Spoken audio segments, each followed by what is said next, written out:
blanco.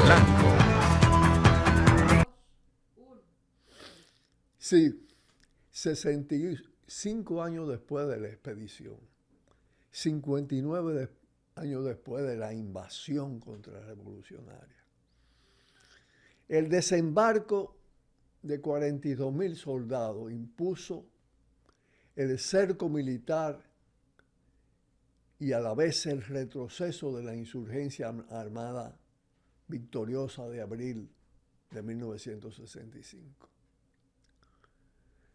Ese cerco y continuos ataques, en 4 meses, una resistencia heroica, pero de toda manera la superioridad militar obligó a la salida pactada como modalidad de otro revés militar que no llegó al exterminio, pero sí a la derrota política y a una derrota de carácter estratégico. La contrarrevolución triunfó,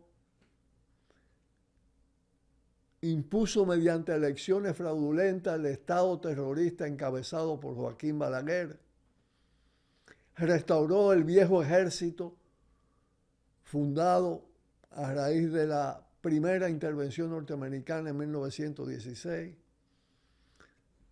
el ejército, la Guardia Nacional encabezada por Trujillo. Impuso la expansión del capitalismo dependiente y la acumulación de capital vía corrupción. Amplió la presencia del capital transnacional, engordó a los viejos ricos, creó a los nuevos ricos a base de corrupción, creó el grupo de asesores norteamericanos, el MAC, y una gran red de agentes de la CIA, unos 5.000 agentes de la CIA. Introdujo el tráfico y el consumo de drogas como mecanismo contrainsurgente. Pero en lo político derechizó al PRD antes de ser gobierno y a una parte de las izquierdas que se unieron al PRD. Introdujo el tráfico y consumo de droga como mecanismo contrainsurgente, acompañado de la inducción del flujo de combatientes de abril hacia New York. El PLD se funda a partir de la fractura del PRD, de la salida de Bosch, en un intento de zafarse de la derechización, pero más tarde, bastante más tarde, unas 2 décadas. Después del fraude del 90 a Bosch y de su declive físico-biológico, la nueva generación de dirigentes de ese partido lo entrega en brazos del neoconservadurismo y de los designios del imperialismo estadounidense. De ahí los 20 años nefastos de gobiernos de Leonel Fernández y de Danilo Medina.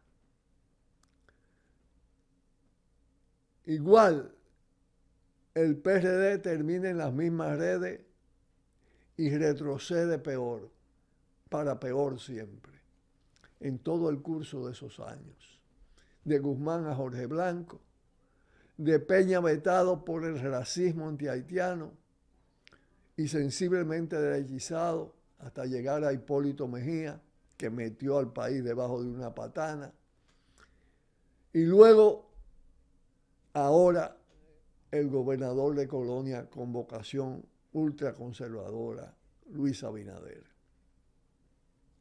Pero también sectores importantes de las izquierdas del pasado y del progresismo actual se han cambiado, se han mutado a ser satélites de las derechas PRDistas, PLDistas, PRMistas en diferentes momentos. Todas cada vez más conservadoras, las derechas PRDistas, PRMistas,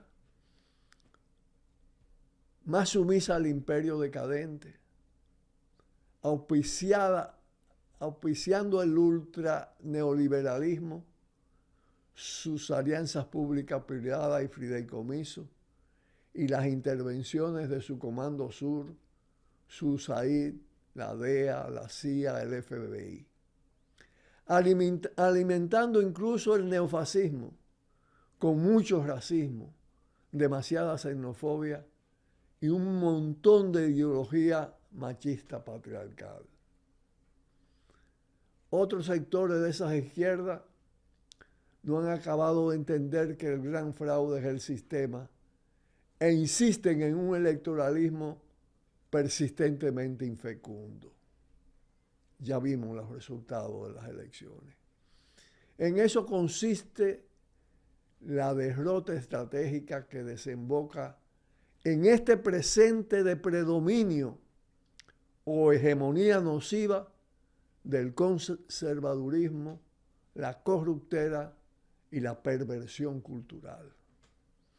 Una derrota que por razones de vida o muerte hay que disponerse a derrotar. Una derrota de tal profundidad que determina la presente degradación que erige en héroes de una votación escalimocha a 3 villanos de la política convertida en negocio de ricachones.